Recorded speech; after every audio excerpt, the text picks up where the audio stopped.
അഭിനേതാവ്, cinema നിർമ്മാതാവ്, എഴുത്തുകാരൻ, ഇങ്ങനെ വിവിധ നിലകളിൽ നമുക്കെല്ലാവർക്കും സുപരിചിതനായ തമ്പി ആന്റണിയാണ് ഇന്ന് ഒപ്പത്തിൽ നമ്മളോടൊപ്പം ഉള്ളത്. ഞാനിങ്ങനെ നോക്കുന്ന ഒരു സീനുണ്ട് ഇങ്ങനെ, അതാണ് ആ സിനിമയിലെ ഏറ്റവും ബെസ്റ്റ് ഷോട്ട് എന്ന് പറഞ്ഞത്. ഒരു ക്ലോസപ്പ് ഉണ്ട്.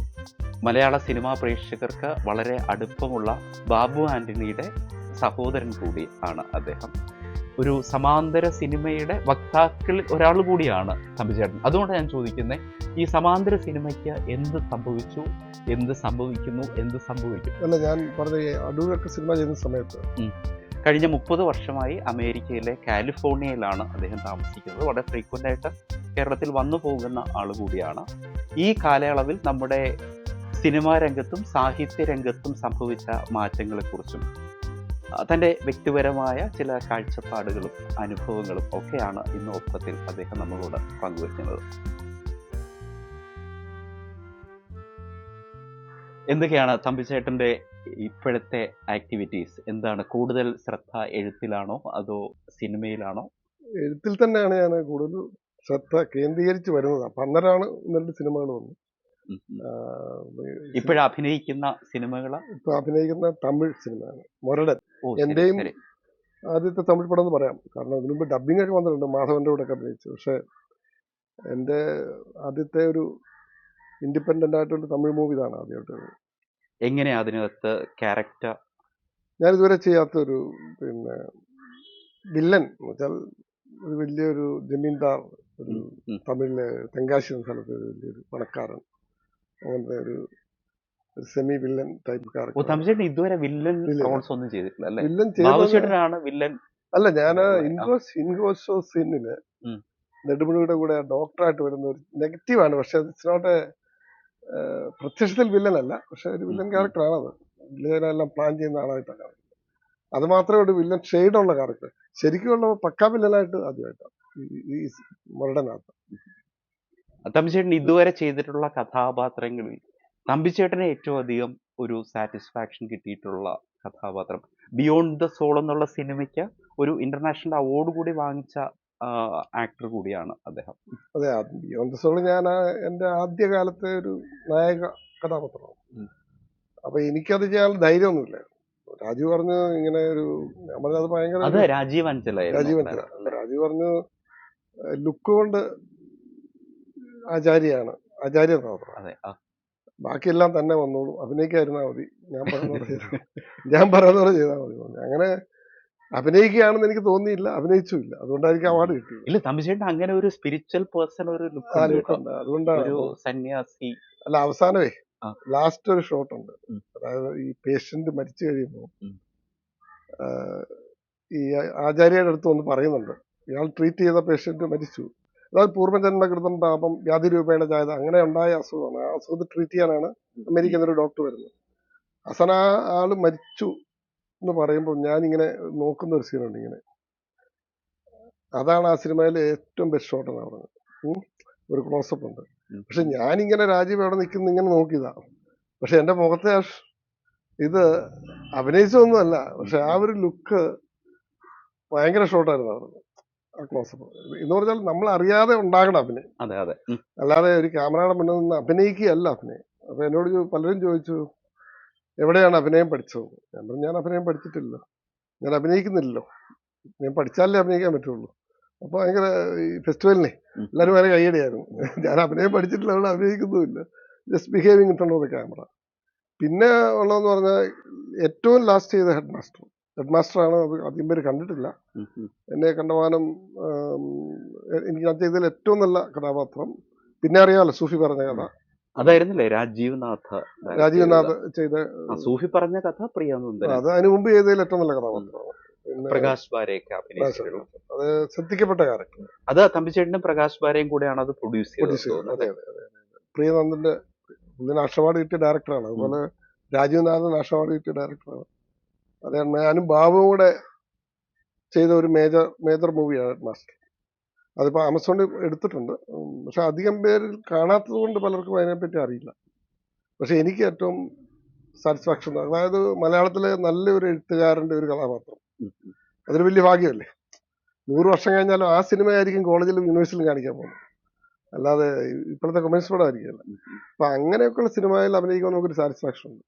ഇന്നധികം പേര് കണ്ടില്ലേലും ആഫ്റ്റർ അതെ 100 or അതെ ഒരു 50 years. ഒരു ആർക്കൈവൽ വാല്യൂ പിന്നെ ഉള്ള അത് സിനിമയാണ്. യൂണിവേഴ്സിറ്റിയിൽ ഇപ്പം രാജസ്ഥാൻ യൂണിവേഴ്സിറ്റിയിൽ എന്തിനാ ബിയോണ്ട് ദ സോൾ കാണിച്ചു, ആണോ? യൂണിവേഴ്സിറ്റിയുടെ പോസ്റ്റിൽ കാണിച്ചു ബിയോണ്ട് ദ സോൾ. ഉം, ഞാൻ ഉം. പറഞ്ഞത് അങ്ങനത്തെ സിനിമകള് എത്ര കാലാതീതമാണെന്ന് പറയാം, മനസ്സിലായില്ലേ? അപ്പൊ അത് കാലദേശാധിവർത്തി. ആ ഒരു സെൻസിൽ ഞാൻ സാറ്റിസ്ഫൈഡ് ആണ്. ഉം. കൊമേഴ്ഷ്യൽ ഫിലിമിൽ അഭിനയിച്ചിട്ടുണ്ട്. കൽക്കട്ട ന്യൂസ് ഞാൻ ചെയ്ത പടമാണ്, അതിനകത്തൊരു ക്യാരക്ടർ ചെയ്തിട്ടുണ്ട്. പിന്നെ ഇൻഗോസ്റ്റോസിൻ, പിന്നെ പർദീസ, കൊമേഴ്ഷ്യൽ സിനിമയിൽ അഭിനയിച്ചിട്ടുണ്ട്. പക്ഷെ ഞാൻ കൂടുതലും ചെയ്തേക്കുന്നത് ഈ പറഞ്ഞ പോലെ ഒരു ആത്മീയ പ്രാധാന്യമുള്ള കഥാപാത്രം. എൻ്റെ ഒരു മുഖത്തിന്റെ ലുക്കാണെന്ന് എനിക്ക് തോന്നുന്നു. ആ ലുക്കിൽ ഇപ്പൊ അച്ഛൻ അല്ലെങ്കിൽ സന്യാസി അല്ലെങ്കിൽ ഡോക്ടർ ഒക്കെ പറഞ്ഞൊരു സാധനമാണ്. അപ്പം അതിൽ നിന്ന് വ്യത്യസ്തമായാണ് മുരടനും ചെയ്തേക്കുന്നത്. ആക്ഷനൊക്കെ ഉണ്ട്. ഞാനടുത്ത് ആദ്യമായിട്ട് ആക്ഷൻ ചെയ്യുന്ന മുരടനുണ്ട്. അറേബ്യയിൽ ചെറുതായിട്ട് ചെയ്തെങ്കിലും ഒരു ഒരു ആക്ഷൻ ഒരു ഗുരുവിന്റെ അണ്ടറിൽ ശരിക്കും പക്ക ആക്ഷൻ ചെയ്തത് ഈ മുരടൻ എന്നുള്ള മുരടൻ. സിനിമ. അതെനിക്ക് വളരെ ഡിഫറെന്റ്, എനിക്ക് വലിയ ബുദ്ധിമുട്ട് തോന്നിയില്ല. വളരെ ഗുരുവിനൊരു ചെറിയ സംശയമായിരുന്നു, ഭഗവാനിയുടെ ബ്രദർ പുള്ളി ചെയ്താൽ ശരിയാവും, അതുപോലെയൊക്കെ ആൾക്കാർ പ്രതീക്ഷിക്കുമല്ലോ. അത് കഴിഞ്ഞ് കുറെ ടേക്ക് എടുത്തില്ല, കുറെ കാണിച്ചു തന്നെ ഞങ്ങൾ. ഫസ്റ്റ് ടേക്ക് ഓക്കെ ആയി. അപ്പൊ കുറെ സ്കൂൾ കുട്ടികളുണ്ട്, അവരെല്ലാം കൂടെ കൈയടിക്കാൻ തുടങ്ങി ഭയങ്കരമായിട്ട്. ചിലവർക്ക് ഞാൻ ബാബുവാന്ന് പറഞ്ഞു. ഞാൻ ആദ്യമായിട്ട് ആക്ഷൻ ചെയ്യുമ്പോൾ 4-5 ടേക്കിലും പോകുന്ന ഓർത്ത്. ഗുരു അന്തം വിട്ടുപോയി. ഗുരു പറഞ്ഞു ഞാൻ ഇത്രയും പ്രതീക്ഷിച്ചില്ല. ലക്കിലി ഫസ്റ്റ് ടേക്ക് ഓക്കെ ആയി, ടൈമിംഗ് അല്ല. ചിലപ്പോൾ അങ്ങനെയാണല്ലോ, നമ്മൾ എത്ര പഠിച്ചാലും ചിലപ്പോൾ പെട്ടെന്ന് അങ്ങനെ ആയപ്പോൾ എല്ലാവരും കൈയടിച്ചു. പിള്ളേരെല്ലാം കൂടെ ഓടി വന്ന് കൈയടിച്ചു. പിന്നെ എല്ലാവരും കൂടി ഭയങ്കര ബഹളമായി. നല്ലൊരു അനുഭവമായിരുന്നു. തമ്പിച്ചേട്ടൻ ഇപ്പോഴും പറഞ്ഞല്ലോ ഈ കൂടുതൽ ഈ സ്പിരിച്വൽ ഒരു ഫ്ലേവർ ഉള്ള കഥാപാത്രങ്ങളാണ് കൂടുതൽ വരുന്നത്. യഥാർത്ഥത്തിൽ തമ്പിച്ചേട്ടൻ അങ്ങനെ ഒരു വ്യക്തിപരമായിട്ട് അങ്ങനെ ഒരു സ്പിരിച്വൽ പേഴ്സൺ ആണോ? അല്ല അല്ല. എനിക്ക് ബിയോണ്ട് ദ സോൾ കഴിഞ്ഞപ്പോഴേ ആണെന്ന് ചോദിച്ചാൽ ഞാൻ ഫിലോസഫി ഉണ്ട്. എനിക്ക് എന്റേതായ നിലപാടുകളുണ്ട്. ജന്മസിദ്ധമായിട്ടൊരു ഫിലോസഫി എനിക്കുണ്ട്, നിലപാടുണ്ട്. അതെന്താണ്? അത് ഞാൻ ഈ ഗീതയും മതപുസ്തകവും വായിച്ചുണ്ടായതല്ല. എനിക്ക് എല്ലാരും പുസ്തകം വായിച്ചല്ലല്ലോ ഈ ചിന്തിക്കുന്നതും അനുഭവങ്ങളിലൂടെ നമ്മൾ ഉണ്ടായ ഒരു, ഞാൻ എഴുതുന്ന പല കാര്യങ്ങളും പലരും അത് ഗീതയിലുണ്ട്, ഗീതാഞ്ജലികൾ പറയും. ഞാനതൊന്നും വായിച്ചിട്ടില്ല. പക്ഷെ എനിക്ക് സ്വസിദ്ധമായിട്ട് കിട്ടിയ ഒരു തോട്ട്ഫുൾ ആയിട്ടുള്ള ഒരു സംഭവമാണ് ഈ ഫിലോസഫി. അതുണ്ട് എനിക്ക്. എൻ്റെ ഉള്ളിൻ്റെ എൻ്റെ ഫേസ്ബുക്ക് പോസ്റ്റുകൾ കാണുമ്പോൾ എല്ലാവർക്കും അറിയാം. അപ്പൊ അത് ഉള്ളത് കൊണ്ടായിരിക്കണം എനിക്ക് ഇങ്ങനത്തെ കഥാപാത്രങ്ങൾ വരുമ്പോൾ എനിക്കത് കൂടുതൽ അതുമായിട്ട് കുറച്ചുകൂടെ ആ കഥാപാത്രമായിട്ട് കുറച്ചുകൂടെ നമുക്ക് നന്നായിട്ട് ചെയ്യാൻ പറ്റുന്ന അതുകൊണ്ടായിരിക്കും. ഉള്ളിലൊരു ഫിലോസഫി ഉള്ളതുകൊണ്ട് അത് ഈ പുസ്തകങ്ങൾ വായിച്ചുണ്ടായതല്ല, നാച്ചുറലായിട്ടുണ്ടായതാണ്. അപ്പോൾ ഞാൻ ബിയോണ്ട് സോൾ കഴിഞ്ഞപ്പം ഒരു വലിയ പിന്നെ ലോസ് വേഗാസിലായിരുന്നു. അവിടെ ഒരു ഫെസ്റ്റിവലാണ്. അപ്പോൾ വലിയൊരു ലോങ് ക്യൂ എൻ്റെ ഫ്രണ്ടിൽ കാണാനായിട്ട് ആൾക്കാർ. ഇത് അമേരിക്കക്കാരാണ് കൂടുതലും. കുറച്ച് ഇന്ത്യക്കാരുണ്ട്, നോർത്ത് ഇന്ത്യൻസ് ഉണ്ട് കുറച്ച് പേര്. ബിയോണ്ട് ദ സോൾ ഷൂട്ട് ചെയ്തത് അമേരിക്കയിലായിരുന്നു. ബിയോണ്ട് സോൾ ഷിക്കാഗോയിലും ഇവിടെ കോവളത്തും. കോവളത്ത് കുറച്ചുണ്ടായിരുന്നു. എന്റെ സീൻസ് കൂടുതലും കോവളത്തായിരുന്നു എന്റെ സീൻസ് കൂടുതലും. ബാക്കിയെല്ലാം പിന്നെ ഫ്ലാഷ് ബാക്ക് കോവളമാണ്. ഞാൻ മാത്രമേ ഉള്ളൂ മലയാളിയായിട്ട് അതിനകത്ത്, എല്ലാം അമേരിക്കൻ ആക്ടർ. ഇവരിങ്ങനെ എന്നെ കാണാൻ വേണ്ടി ഇങ്ങനെ ഭയങ്കര ഒരു ആളിങ്ങനെ ക്യൂ നിൽക്കുക, ഇടിച്ചല്ല, ഇടുത്ത പോലെയല്ല. അപ്പോൾ ഓരോരുത്തർ വന്നിങ്ങനെ, ഞാൻ പറഞ്ഞു ഞാൻ ആ മുള്ളിയെ ആക്ടർ, എന്നോട്ട് കൺസൾട്ടന്റ് ഓഫിലോ. അപ്പൊ ആൾക്കാരിങ്ങനെ കുറച്ച് പിരിഞ്ഞു. അവരുടെ പ്രോബ്ലംസ് പറയാം എന്റെ അടുത്ത്. ഓ അങ്ങനെ ഈ കഥാപാത്രമാണെന്ന് നാട്ടിൽ നിന്ന് വന്ന ഒരു ആചാര്യാണെന്നുള്ളൊരു തോന്നല്. അപ്പൊ അവസാനം ഒരു നോർത്ത് ഇന്ത്യൻ വന്നു. നോർത്ത് ഇന്ത്യൻ വന്നിട്ട് പറഞ്ഞു നിങ്ങളുടെ ബാക്ക്ഗ്രൗണ്ട് എന്നാന്ന് ചോദിച്ചു. അപ്പൊ ഞാനൊരു ക്രിസ്ത്യൻ ഫാമിലി ആണെന്നാണ്, എനിക്ക് ഇതുമായിട്ട് യാതൊരു ബന്ധവുമില്ല, I don't believe in religion. അങ്ങനെയല്ല, നിങ്ങൾ കഴിഞ്ഞ ജന്മത്തില് ഒരു ഗുരുവായിരുന്നു, അല്ല നിങ്ങൾക്ക് ചെയ്യാൻ യഥാർത്ഥത്തിൽ കഴിഞ്ഞ ജന്മത്തിലൊക്കെ വിശ്വാസമുണ്ടോ? ഇല്ല.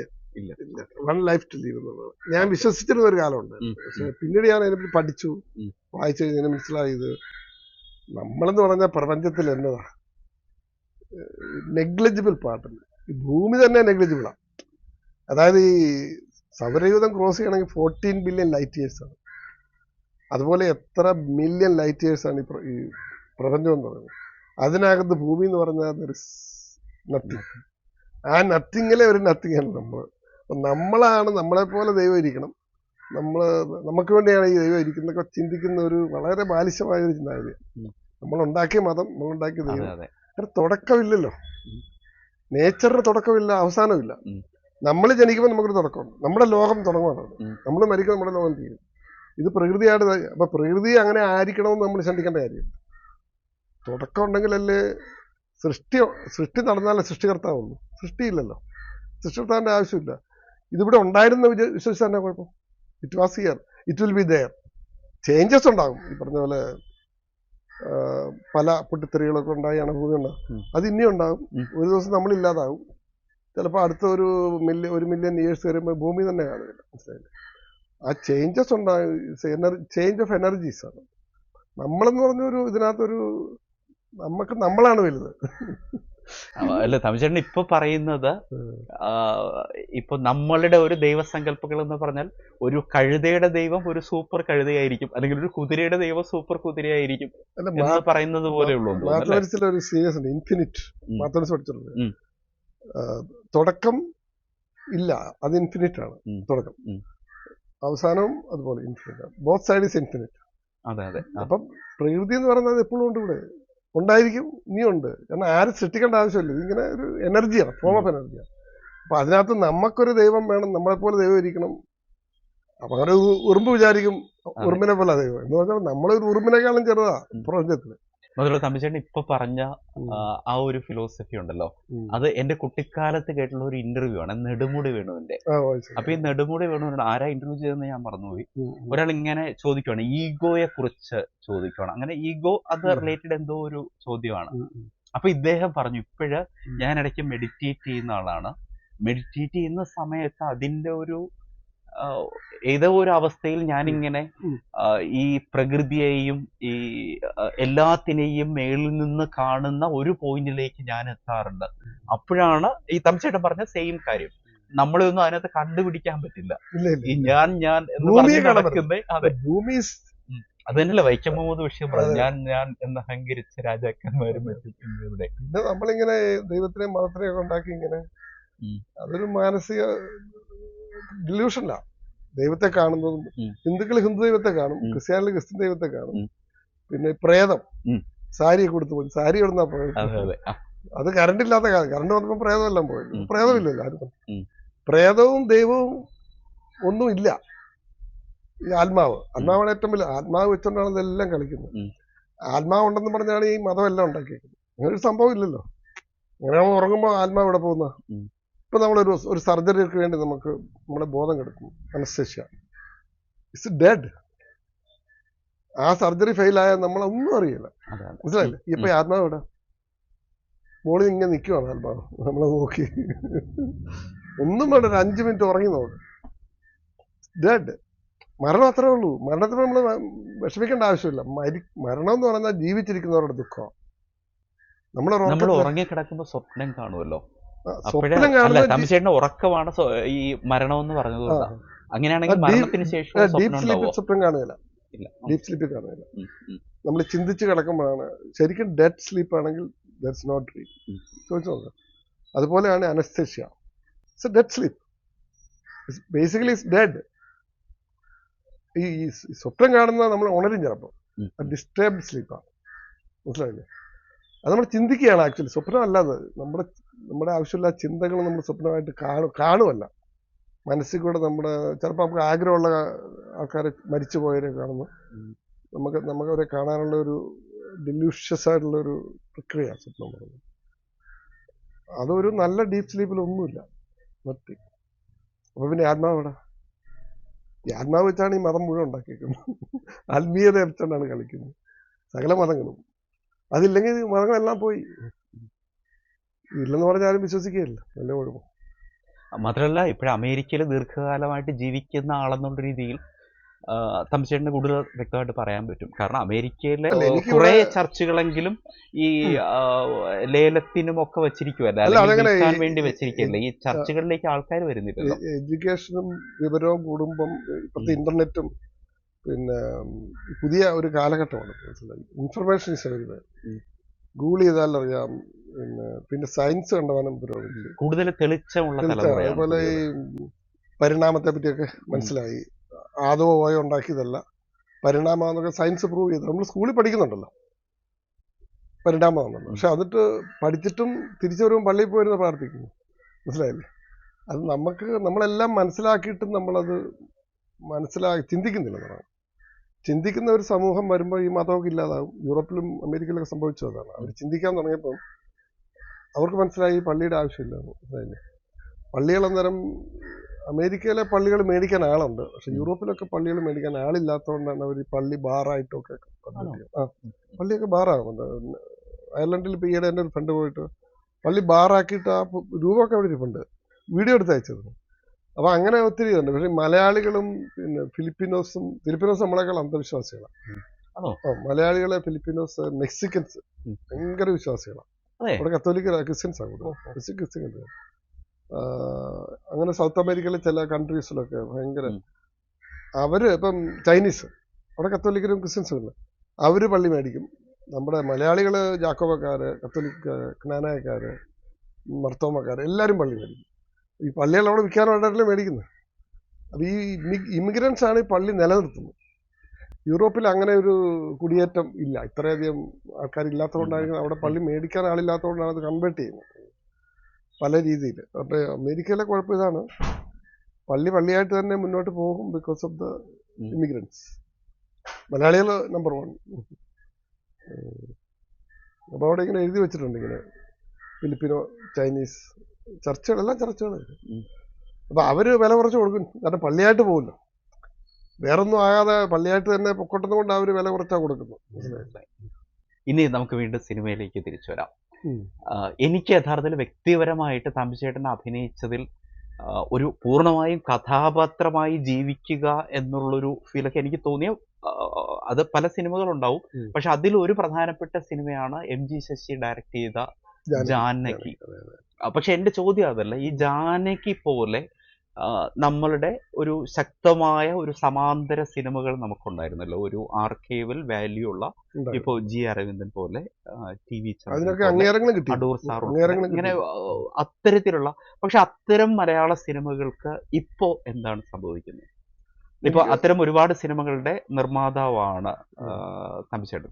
കൽക്കട്ട ന്യൂസ് പോലുള്ള വലിയ കൊമേഴ്സ്യൽ സിനിമകൾ നിർമ്മിച്ചതിനോടൊപ്പം തന്നെ ഈ പപ്പീലിയോ, ബുദ്ധ, ജാനകി, സ്കൂൾ മാസ്റ്റർ, ഇങ്ങനെയുള്ള കുറെ ഓഫ് ബീറ്റ് സിനിമകൾ, ഹെഡ് മാസ്റ്റർ, അങ്ങനെയുള്ള പർദീസ, അതെ ശരത്തേട്ടൻ ഡയറക്ട് ചെയ്ത പർദീസ, അങ്ങനെ ഒരുപാട് ഓഫ് ബീറ്റ് സിനിമകൾ നിർമ്മിക്കുകയും മലയാള ഒരു സമാന്തര സിനിമയുടെ വക്താക്കളിൽ ഒരാൾ കൂടിയാണ് തമ്പിച്ചേട്ടൻ. അതുകൊണ്ടാണ് ഞാൻ ചോദിക്കുന്നത്, ഈ സമാന്തര സിനിമയ്ക്ക് എന്ത് സംഭവിച്ചു, എന്ത് സംഭവിക്കുന്നു, എന്ത് സംഭവിക്കും? അല്ല, ഞാൻ പറഞ്ഞ അടൂരൊക്കെ സിനിമ ചെയ്യുന്ന സമയത്ത് ഞാൻ അടൂരിന്റെ സിനിമ 2-3 പ്രാവശ്യം കാണുമായിരുന്നു. കാരണം എനിക്ക് ആ സ്കൂളിൽ പഠിക്കുമ്പോൾ എനിക്ക് അത് ഇഷ്ടമായിരുന്നു.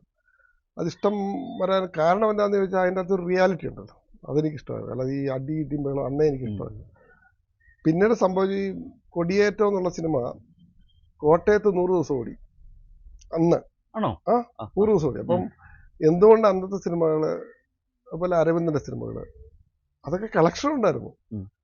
അപ്പൊ അങ്ങനെയുള്ള സിനിമകൾ ഓടി അന്ന് മലയാളത്തിന് ഇന്ത്യ മുഴുവൻ പ്രശസ്തി ഉണ്ടായിരുന്നു. ഏറ്റവും കൂടുതൽ സ്വർണ്ണ മെഡൽ കിട്ടുന്ന സിനിമ അടൂരിന്റെ എലിപ്പത്തായം, പിന്നെ സ്വയംവരം, ഇതിനെല്ലാം ഗോൾഡ് മെഡൽ കിട്ടും, ചെമ്മീനും പോലും. അപ്പം മലയാളത്തിന്റെ ഒരു റിയലിസ്റ്റിക് സിനിമയുടെ ഒരു അംഗീകാരം ബംഗാളിക്കായിരുന്നു പണ്ട്. അത് മലയാളി തട്ടിലെത്തി 70s 80s വരെ. ആ ഒരു കാലഘട്ടം മാറാൻ കാര്യം തമിഴ്, ഹിന്ദി സിനിമയുടെ ഇൻഫ്ലുവൻസ് ആണ്. നമ്മുടെ ഡയറക്ടേഴ്സ് തന്നെ തമിഴിനെ അനുകരിക്കാൻ പറയും. അടി ഇടി, വണ്ടിയൊക്കെ പെട്ടെന്നൊന്നും ചാടി ഇറങ്ങി അടിക്കും. ഇതൊക്കെ തമിഴിൽ നിന്ന് കിട്ടിയൊരു. അപ്പൊ അതിന് അങ്ങനത്തെ പടങ്ങൾ കളക്ട് ചെയ്യാൻ തുടങ്ങിയപ്പോഴത്തേനും ഈ സമാന്തര സിനിമ പതുക്കെ പുറകോട്ടങ്ങ് പോയി. അങ്ങനെയാണ് അതാ സംഭവിച്ചത്. എന്തുകൊണ്ടാണ് അടൂർ ബാലകൃഷ്ണ സിനിമ ഇല്ല? അന്ന് ചെയ്തുകൊണ്ടിരുന്ന ആർക്കും, അന്നൊരു ഷാജി ഉണ്ടായിരുന്നു, അന്നത്തെ ഭരതൻ ഉണ്ടായിരുന്നു. ഭരതൻ രണ്ടും ചെയ്യുമായിരുന്നു. KG ജോർജ്, അങ്ങനെയുള്ള പത്മരാജൻ. പ്രധാനമായിട്ട് ഇപ്പൊ ജോർജ് സാറിന്റെ പേര് നമ്മൾ നേരത്തെ പ്രധാനമായിട്ടും പറയേണ്ട പേരാണ് പത്മരാജൻ. പിന്നെ പക്ഷെ ജോർജ് സാറ് പണ്ടും നമുക്കത് കംപ്ലീറ്റ്ലി ഓഫ് ബീറ്റ് എന്ന് പറയാൻ പറ്റില്ല. ഇരകളൊക്കെ ആദ്യത്തെ സിനിമകളൊക്കെ ഓഫ് ബീറ്റ് ആയിരുന്നു. പക്ഷെ നമ്മൾ ഇരകളിൽ വെച്ച് തന്നെ നമ്മൾ ആലോചിക്കുവാണെങ്കിലേ നമ്മൾ ഇപ്പോഴേ ഈ മെയിൻ സ്ട്രീമിൽ വരുന്ന പല ജോസാറിന്റെ പടങ്ങളും ആദ്യത്തെ പടം ഓർക്കുന്നുണ്ടോ? ആദ്യത്തെ പടം അവാർഡ് കിട്ടിയത് അതെ, ഡോക്ടർ മോഹൻദാസ് ഒക്കെ അഭിനയിച്ചത്.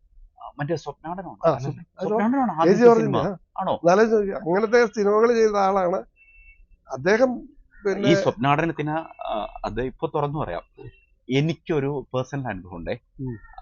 ഞാൻ സ്കൂളിൽ പഠിക്കുമ്പോഴാണ് അമരം സിനിമ കാണുന്നത്. അതെ അപ്പൊ അമരത്തിൽ എനിക്ക് ഏറ്റവും ടച്ചിങ് ആയിട്ട് തോന്നിയത് ഈ മമ്മൂട്ടി വന്ന് കടൽ തീരത്ത് കിടന്നിട്ട് ഉം. ഈ മണ്ണിനെ ഇങ്ങനെ ഒരു തലയിണ പോലെ ഇങ്ങനെ ചേർത്ത് അതിലിങ്ങനെ കിടക്കുന്ന അതെ, ഒരു ഇതുണ്ടല്ലോ. അതെ. ഉം. അപ്പൊ എനിക്കങ്ങ് ഭരതനോടങ്ങ് ഓൾറെഡി ഭരതനോട് ആരാധനയാണ്. ഉം. അപ്പൊ വീണ്ടും ആരാധന കൂടിയൊക്കെ നിൽക്കുന്നതാണ്. ഇതിനൊക്കെ ലോഹിതാസിലാണ് സ്ക്രിപ്റ്റ്. അതെ, പക്ഷേ ഇതിനൊക്കെ ശേഷമാണ് ഞാൻ ഇത് കാണുന്നത്, സ്വപ്നാടനം കാണുന്നത്. ആണോ? ബ്ലാക്ക് ആൻഡ് വൈറ്റ് ആണ്. സ്വപ്നാടനത്തിന്റെ ക്ലൈമാക്സ് ഇതാ. ഓ, അത് മറ്റേ ശരി. അദ്ദേഹം അല്ലേ മോഹൻ അല്ലെ അതിനകത്ത് അഭിനയിച്ചേ? ഡോക്ടർ മോഹൻ. അദ്ദേഹം അദ്ദേഹത്തിന്റെ അവസാനം ആദ്യത്തെ പടം. വന്നിട്ട് ഇതേപോലെ കടൽ തീരത്ത് ഉം. ഇതേ മണ്ണിനെ ആശ്രയിച്ച് കിടന്നുറങ്ങുന്നുണ്ട്. അത് ഞാൻ ഓർക്കുന്നില്ല. അല്ല പറഞ്ഞ അങ്ങനത്തെ സിനിമകൾ പുള്ളി എടുക്കാൻ കാരണം എന്ന് പറഞ്ഞാൽ പുള്ളി സിനിമ പഠിച്ചാണ്. ഉം. Cinema George sir, K G George. ജോർജും പിന്നെ അടൂർ സാറും ഒക്കെ ഗോൾഡ് മെഡൽ പൂനെ കിട്ടി ഫിലിം പാസ്സായി. ഇൻസ്റ്റിറ്റ്യൂട്ടിൽ. അപ്പൊ അവർക്ക് സിനിമ അറിയാം. ഉം. പക്ഷെ ജോർജ് സാർ വളരെ ഈസി ആയിട്ട് കൊമേഴ്സ്യലിലേക്ക്, കാരണം he knows how to change. ആൾക്കാരുടെ പൾസ് അറിയാം. അതാണ് യവനിക. ഉം. യവനിക പിന്നെ എസ് എൽ പുരത്തിന്റെ സ്ക്രിപ്റ്റ് ആണെന്ന് പറഞ്ഞാലും അതിന്റെ ഡയറക്ടർക്ക് അതിനകത്ത് ഒത്തിരി കൈയുണ്ട്. സാധാരണ എസ് എൽ പുരത്തിന്റെ സ്ക്രിപ്റ്റ് പറഞ്ഞാൽ ഡ്രാമയാണല്ലോ. ഉം. ഡ്രാമയിൽ നിന്ന് സിനിമയിലേക്ക് ഒരു മാറ്റം വന്നത് എനിക്ക് തോന്നുന്നു മലയാള സിനിമയുടെ ഒരു നാഴികക്കല്ലാണ് യവനിക. അതെ, തീർച്ചയായും. ഇന്നത്തെ ഈ മമ്മൂട്ടിയെ അതെ. പോലീസ് ഓഫീസറാക്കി ഉം. അതിനകത്ത് എല്ലാ ക്യാരക്ടറും ശ്രദ്ധിക്കണം. ഭരത് ഗോപി, മമ്മൂട്ടി, എല്ലാവർക്കും അവരുടെ റിയൽ ആയിട്ടുള്ള സ്വഭാവം കൊടുത്ത അതിനകത്ത്. തബലിസ്റ്റ് അയ്യപ്പൻ. ഇപ്പോഴും മമ്മൂട്ടി പോലീസ് ഓഫീസറായി ഇഷ്ടം ചോദിക്കുന്നു. തബലിസ്റ്റ് അയ്യപ്പൻ അതെ, ഭരത് ഗോപിയുടെ. ജഗതി നെടുപടി വേണു, അശോകൻ 2 സീനേ ഉള്ളു. അശോകനെ അവള് മറക്കുകയില്ല. നീയാണോടാ കൊന്നത്? കൊല്ലണമെന്നുണ്ടായിരുന്നു, അവസരം കിട്ടിയില്ല. ഡയലോഗ് വരെ അവള് മറക്കില്ല. അതൊരു സ്ക്രിപ്റ്റിന്റെ ഒരു ഡയറക്ടറെ എനിക്കൊന്ന് സിനിമ പഠിക്കുന്നവരെല്ലാം യവനിക കാണണം. അതുപോലെ പത്മരാജ സിനിമ, അതുപോലെ പത്മരാജ സിനിമയാണ് സ്ക്രിപ്റ്റിന്റെ ലോഹിദാസിന്റെ സ്ക്രിപ്റ്റാണ് അമരത്തിന്റെ ഏറ്റവും വലിയ. ഓഫ്കോഴ്സ് ഭരതന്റെ ഒരു ക്രാഫ്റ്റ് ഉണ്ടെന്ന് പറഞ്ഞാലും നല്ല സ്ക്രിപ്റ്റ് ഉണ്ടെങ്കിൽ നല്ല ഡയറക്ടർ കൂടെ വേണം. ഭരതൻ ടച്ച് ഉണ്ട് ഓഫ്കോഴ്സ്. അതുകൊണ്ട് സിനിമ എന്ന് പറഞ്ഞാൽ ഒരിക്കലും ഒരാൾ ഒറ്റയ്ക്ക് കളിക്കുന്ന കളിയല്ല. നല്ല സ്ക്രിപ്റ്റ് കിട്ടിയാലും ഒരു ഡയറക്ടർ വെച്ചാൽ കളയാം, പിന്നെ ആക്ടേഴ്സ് വിചാരിച്ചാൽ കളയാം. ഇതെല്ലാരും കൂടെ ഒന്നിച്ച് കളിക്കുന്ന ഒരു കളിയാണ് സിനിമ. നമ്മൾ നേരത്തെ പറഞ്ഞ ഈ സമാന്തര സിനിമയുടെ തകർച്ചയ്ക്ക് വൺ ഓഫ് ദി റീസൺസ് ഈ സമാന്തര സിനിമകൾ കൈകാര്യം ചെയ്തുകൊണ്ടിരുന്ന വിഷയങ്ങളില്ലേ. തമ്പിച്ചേട്ടൻ നേരത്തെ പറഞ്ഞു കൊടുന്നതുപോലെ ഈ വളരെ റിയലിസ്റ്റിക് ആയിട്ടുള്ള വിഷയങ്ങൾ, ഇത് മെയിൻ സ്ട്രീം സിനിമ, അതായത് നമ്മുടെ പ്രധാനമായിട്ട് മലയാളത്തിലെ മെയിൻ സ്ട്രീം സിനിമക്കാർ ഏറ്റെടുത്തു എന്നുള്ള ഒരു റീസൺ കൂടി ഉണ്ടാവുമോ? ഇപ്പൊ നമ്മള് ഇരകൾ പോലെ തന്നെ നിർമ്മിച്ച പടങ്ങൾ നമുക്ക് റീസെന്റ് വന്നിട്ടുണ്ടല്ലോ. ഒരിടക്കാലം കൊണ്ട് അങ്ങനത്തെ ഞാൻ പറഞ്ഞില്ലേ, കെ ജോർജും പത്മനാഭനും ഭരതനും ഒക്കെ ഈ സമാന്തര സിനിമ കുറച്ചുകൂടെ ഓൾറെഡി ചെയ്തുകൊണ്ടിരുന്ന തന്നെയാണല്ലോ. അതിലൊന്നും പറയാൻ പറ്റില്ല. ആ ഒരു ചേഞ്ച് കൊള്ളായിരുന്നു. വൈശാലി, അങ്ങനെ ഇവരൊക്കെ ഇത് തന്നെയാണ് ചെയ്തുകൊണ്ടിരുന്നത്. അത് കളക്ട് ചെയ്തു. അതെ അതെ, അത് കഴിഞ്ഞിട്ടാണ് ഈ ചേഞ്ച് വന്നത്. 80s ഒക്കെ കഴിഞ്ഞ പിന്നെയാണ് ഒരു 90s തോക്കിലാണ് ഈ തമിഴ് സിനിമയുടെ ഇൻഫ്ലുവൻസ് കയറി വന്നത്. ആ കയറി വന്നപ്പോഴാണ് ഈ സമാന്തര സിനിമ കംപ്ലീറ്റ്ലി. പിന്നെ അതിലിപ്പോ അവാർഡും കൊടുക്കുന്നില്ല. പണ്ട് സമാന്തര സിനിമയ്ക്കേ ഉള്ളായിരുന്നു അവാർഡ്. അപ്പൊ അത് പ്രതീക്ഷിച്ച് ചെയ്യുമായിരുന്നു. അപ്പൊ അതുമില്ല, അത് വളരെ കുറവാണ്. അപ്പൊ തമ്പി ആന്റണി എന്നുള്ള സാഹിത്യകാരൻ, തമ്പിച്ചേട്ടൻ യഥാർത്ഥത്തിൽ സിനിമയിലേക്ക് ഇപ്പോഴും അഭിനേതാവ് എന്നുള്ള രീതിയിൽ അറേബ്യയിൽ അങ്ങനെയല്ല ആദ്യമായിട്ട് വരുന്നത് അല്ലേ. സിനിമയിൽ വളരെ മുൻപേ വന്നു, പക്ഷെ സാഹിത്യത്തിൽ വളരെ ലേറ്റ് ആയിട്ട് അടുത്ത കാലത്താണ് ഒരു അറിയപ്പെടുന്ന എഴുത്തുകാരനായിട്ട് തമ്പി ആന്റണി മാറിയത്. തമ്പിച്ചേട്ടൻ യഥാർത്ഥത്തിൽ കുട്ടിക്കാലം മുതലേ എഴുത്തുണ്ടോ അതോ പെട്ടെന്ന് ഈ പ്രവാസ ജീവിതത്തിന്റെ ഭാഗമായിട്ട് എഴുതാണോ? വായന ഇഷ്ടമാണ്. വായിക്കുന്നവർക്കെല്ലാം എഴുത്തുകാരനാണെന്ന് ആഗ്രഹം ഉണ്ടല്ലോ. അതുപോലെ സിനിമാടനാണെന്ന് ആഗ്രഹമില്ലാത്ത ആരുമില്ല. അപ്പൊ ആഗ്രഹത്തിനുണ്ട് കാര്യം, ആഗ്രഹം എല്ലാവർക്കും ഉണ്ട്. എഴുത്തുകാരനാകണം, സിനിമാടനാകണം. എനിക്ക് എഴുത്തുകാരാണെന്ന് ആഗ്രഹം ഉണ്ടായിരുന്നു. പക്ഷെ ഞാൻ ഒത്തിരി വായിക്കുമായിരുന്നു. എനിക്ക് ബഷീറിനൊക്കെ ഞാൻ കണ്ടവരും വായിക്കുമായിരുന്നു. ബഷീറിന്റെ ഒരു ഫിലോസഫിക്കൽ തോട്ടും പിന്നെ ഒരു ഹ്യൂമറിൽ കൂടെ ഫിലോസഫി പറയും. അതെനിക്ക് ഭയങ്കര എൻ്റെ ഒരു കഥകൾക്ക് എല്ലാവരും സ്വഭാവം ഉണ്ടല്ലോ.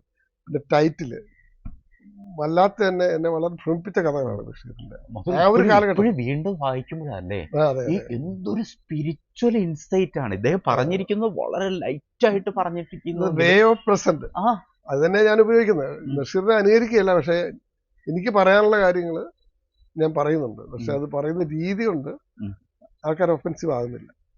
അന്ന് അതിനകത്തെല്ലാം ഉണ്ട്. രണ്ടാമത് വായിക്കാൻ മനസ്സിലാവും ഞാൻ എൻ്റെ നിലപാടുകൾ. അതുകൊണ്ട് എൻ്റെ പല പദങ്ങളും പലരും പബ്ലിഷ് ചെയ്യലെന്ന് പറഞ്ഞിട്ടുണ്ട് ഈ ഒരു നിലപാട് കൊണ്ട്. പിന്നെ മാത്രമല്ല ഇപ്പൊ തമിഴ്ചേട്ടന്റെ തന്നെ അപരാഹ്നം പോലുള്ള കഥകളിലൊക്കെ ഒരു ചെറിയൊരു നക്സൽ ഒരു അവരാണ് ഇതുവരെ ചായ്വൊക്കെ ഉണ്ട്. ആരോടും പറയാത്തത്. യഥാർത്ഥത്തില് തമിഴ്ചേട്ടൻ അങ്ങനെ ഒരു കോളേജ് കാലഘട്ടത്തിലോ മറ്റോ അങ്ങനെ എന്തെങ്കിലും ഒരു ഞാനിങ്ങനെ experience ഉണ്ടോ? ആലോചിച്ചപ്പോഴേ ഈ അടിയന്തരാവസ്ഥ കാലത്ത് എനിക്കൊരു അനുഭവം ഉണ്ടായിട്ടുണ്ട്. അപ്പൊ എന്നെ കോളേജിൽ എന്നെയും 2 പേരെ കൂടെ അറസ്റ്റ് ചെയ്ത് കൊണ്ടുപോയി ജയിലിൽ കൊണ്ടുപോയിട്ടുണ്ട്. ആണോ? അപ്പൊ അത് ഞാൻ അങ്ങ് മറന്നുപോയ കാര്യം. പിന്നെ ഞാൻ പെട്ടെന്ന് ഇങ്ങനെ ഓർത്തി അടിയന്തരാവസ്ഥയുടെ 50ാമത്തെ വർഷം വരുമല്ലേ. അപ്പൊ ഞാനിങ്ങനെ പുറകോട്ട് ചിന്തിച്ചപ്പോഴാ അതെന്തുകൊണ്ട് നമുക്കൊരു, ഞാൻ ആദ്യം അനുഭവമായിട്ട് എഴുതി. ഞങ്ങളെ പോലീസ് കൊണ്ടുവന്നു, റിമാൻഡിൽ വെക്കുന്നു. അപ്പം പിന്നെ പോലീസ് അവിടുത്തെ SIയുടെ ഒരു ക്ലാസ്മേറ്റ് നമ്മുടെ സീനിയർ ആയിരുന്നുകൊണ്ട് നമ്മളെ രക്ഷപ്പെടുത്തിക്കൊണ്ട് പോകുന്നു. അല്ല രാഷ്ട്രീയക്കാർക്കൊന്നും ജാമ്യമില്ലല്ലോ. ഭാഗ്യത്തിന് ഞങ്ങളെ രക്ഷപ്പെട്ടത് ബിക്കോസ് ഓഫ് അവിടുന്ന് ഒരു സ്റ്റുഡൻറ്റ് അവിടെ ഉണ്ടായിരുന്നുണ്ടാണ്, കൂടെ പഠിച്ച സ്റ്റുഡൻ്റാണ്. അല്ലാതെ ഒരു രാഷ്ട്രീയക്കാർക്ക് രക്ഷപ്പെടുത്താൻ പറ്റത്തില്ല. അത് ഞങ്ങൾ നിരപരാധികളാണ്. പക്ഷേ ഈ അറസ്റ്റ് ചെയ്തുകൊണ്ട് പോയ സ്റ്റുഡൻസ് ആരും കുറ്റക്കാരാണെന്ന് നിർബന്ധമൊന്നുമില്ല. രാജനെ കുറ്റക്കാരാണെന്ന് ആർക്കും അറിയത്തില്ല. രാജൻ ഇങ്ങനെ കേസിലുണ്ടായിരുന്നു പറയുന്നല്ലാതെ ഉറപ്പില്ലല്ലോ. എന്ന് പറഞ്ഞ പോലെ ഇവർ പിടിച്ചോണ്ട് പോയിട്ട് അവർ ക്യാമ്പിൽ കൊണ്ടുപോയാൽ പിന്നെ നമ്മുടെ അഡ്രസ്സ് പോലും കിട്ടുക, എന്ന് ചോദിക്കാൻ പറയാൻ ആളില്ലല്ലോ. ഞങ്ങൾ ഭാഗ്യത്തിന് ഞങ്ങളെ പിടിച്ചോണ്ട് പോയെങ്കിലും ഞങ്ങൾ നെക്സലായിട്ട് എന്ന് പറഞ്ഞാൽ നമ്മളവിടെ അന്ന് എഞ്ചിനീയറിംഗ് കോളേജിലെല്ലാം സ്റ്റഡി ക്ലാസ് ഉണ്ടായിരുന്നു, നമ്മുടെ കോളേജിലും ഉണ്ടായിരുന്നു. പക്ഷെ ഞാൻ അതിനകത്തൊന്നും പോകാറില്ല ഒരിക്കലും. നമ്മൾ ഈ താടിയൊക്കെ ഇട്ട് വളർത്തുന്നതുകൊണ്ട് അവർക്ക് നമ്മളെ കൂടെ ഒന്ന് പല പ്രാവശ്യം എന്നെ ക്ഷണിച്ചിട്ടുണ്ട്, ഞാൻ പോയിട്ടില്ല. പക്ഷെ അവരുടെ ഈ കയ്യെഴുത്ത് മാസികയിലൊക്കെ ഞാൻ എഴുതുമായിരുന്നു, അല്ലാതെ ഒരു തെറ്റ് ഞാൻ ചെയ്തിട്ടില്ല. അതൊക്കെ കണ്ടിട്ടായിരിക്കും ഇവർ നമ്മളെ കൂടെ പൊക്കിക്കൊണ്ട് പോയത്. ഇപ്പം എൻ്റെ കൂടെയുള്ളവരൊന്നും അറിഞ്ഞിട്ടുമില്ല. ഞങ്ങൾ ഒന്നിച്ചിരുന്നിങ്ങനെ മദ്യപിക്കുകയല്ല, ഷാപ്പിൽ പോയി ഫുഡ് കഴിക്കുകയാണ്. അപ്പോഴത്തേനാ പോലീസ് വന്നിട്ട് പെട്ടെന്ന് 3 പേരെയും കൊണ്ടുപോയത്. അതൊരു വലിയ സംഭവമാണെന്ന് ഞാൻ പിന്നീട് ചിന്തിച്ചപ്പോഴാണ് മനസ്സിലായത്. അത് ഞാൻ ആരോടും പറഞ്ഞിട്ടില്ല. അപ്പം അത് കഥയാക്കിയേക്കാം. അപ്പം ആൾക്കാരൊരു ഫിക്ഷനായിട്ട് തന്നെ എഴുതി. അതിപ്പോൾ ഞാനിപ്പം പബ്ലിഷ് ചെയ്യാനായിട്ട് കൊടുത്തിട്ടുണ്ട്. അപ്പോൾ നമ്മൾ ഈ പുറമേ കാണുന്ന വെറും ഒരു അഭിനേതാവോ ഒരു സിനിമാ നിർമ്മാതാവോ മാത്രമല്ല, അനുഭവങ്ങളുടെ തീച്ചൂളയിൽ ഉരുകി തെളിഞ്ഞ ഒരു എഴുത്തുകാരൻ കൂടിയാണ് തമ്പിച്ചേട്ടൻ. എൻ്റെ കഥകളെല്ലാം അനുഭവങ്ങളാണ്. അതെ. അനുഭവങ്ങൾ വെറുതെ ഞാൻ എഴുതി വെച്ചു. പിന്നെ ഞാനത് ചിന്തിച്ച് കഴിഞ്ഞപ്പോൾ ഇതൊരു കുറേ വിഷ്വൽസും കുറേ നുണയും കൂടെ പറഞ്ഞാൽ കഥയാവില്ല. കഥ എഴുത്തുകാർ കള്ളന്മാരാണ്, ലോകത്തിലെ നുണ പറയുന്ന എഴുത്തുകാരാണ്. മതപുസ്തകങ്ങൾ മുഴുവൻ നുണയല്ലേ. ആ നുണ അത്ഭുതങ്ങളാക്കി മാറ്റുമ്പോഴാണ് ആൾക്കാർ കൂടുന്നത്. യേശു ക്രിസ്തു വെള്ളത്തിൽ കൂടെ നടന്നു, മരിച്ചവരെ ഉപദേശിച്ചു. ഇതൊന്നും യേശു ക്രിസ്തു അറിഞ്ഞു പോലും കാണില്ല. എന്ന് പറഞ്ഞാൽ എല്ലാ ഇതിലും ഉണ്ട് അത്ഭുതങ്ങൾ. അന്നൊക്കെ അത്ഭുതങ്ങൾ എഴുതിയാലേ ജനം കൂടുള്ളൂ. ഇപ്പോൾ ആൾക്കാർക്ക് മനസ്സിലായില്ല തട്ടിപ്പാണ്. എന്ന് പറഞ്ഞാൽ എൻ്റെ അനുഭവങ്ങൾ ഞാൻ കുറച്ച് എക്സാജറേഷനൊക്കെ എഴുതി, കുറേ കള്ളങ്ങളൊക്കെ എഴുതി, കുറേ നല്ല വിഷ്വൽസ് കൊടുത്തപ്പോൾ കഥയായി. അങ്ങനെ ഞാൻ എഴുത്തുകാരനായില്ല. ഞാൻ എഴുത്തുകാരനാവുന്നൊരു സ്വപ്നം ഉണ്ടായിരുന്നെങ്കിലും പ്രതീക്ഷിച്ചില്ല. കുറെ കഴിഞ്ഞപ്പോൾ ഇങ്ങനെ അനുഭവങ്ങൾ എഴുതാൻ തുടങ്ങി. പല ആൾക്കാരുടെ അനുഭവങ്ങൾ എഴുതിക്കപ്പോൾ അത് കഥയിലേക്ക് ഉള്ള സഞ്ചാരം. പിന്നെ ഈ ഡിജിറ്റൽ റൈറ്റിംഗ് വന്നപ്പോൾ എനിക്കൊരു എഴുതാനുള്ള ഒരു ആവേശം കൂടി. കാരണം എവിടെ ഇരുന്നും എഴുതാം, ടൈപ്പ് ചെയ്താൽ മതി, കൈ കൊണ്ട് എഴുതാൻ മടിയായിരുന്നു. അപ്പോൾ ഡിജിറ്റൽ റൈറ്റിംഗ് ആണ് എന്നെ ഒരു എഴുത്തുകാരനാക്കിയത്.